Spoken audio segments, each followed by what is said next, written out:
Hey guys, and welcome back to our channel How to Guide. In this tutorial, we are gonna look at how to share the QR code in line. Now let us begin. Do note that I have already logged into my account. In case you have not, you guys do it as well. The process is quite easy. We have also created a tutorial regarding that, so worry not. Initially, what you guys have to do is simply go to settings. At the top right, you can see a gear like icon right here. Click on it right now. Once you do that, you will be redirected to this page.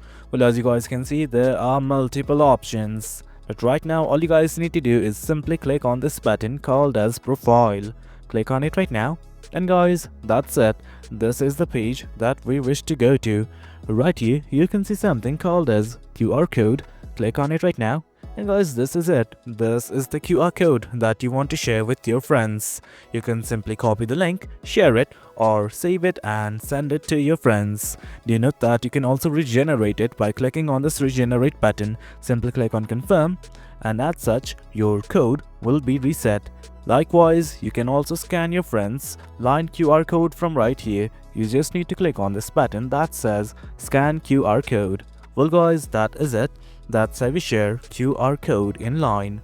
Hope you guys found this video informative, and for more content like this, do remember to hit like, share and subscribe. Your support fuels us. Until next time, thank you.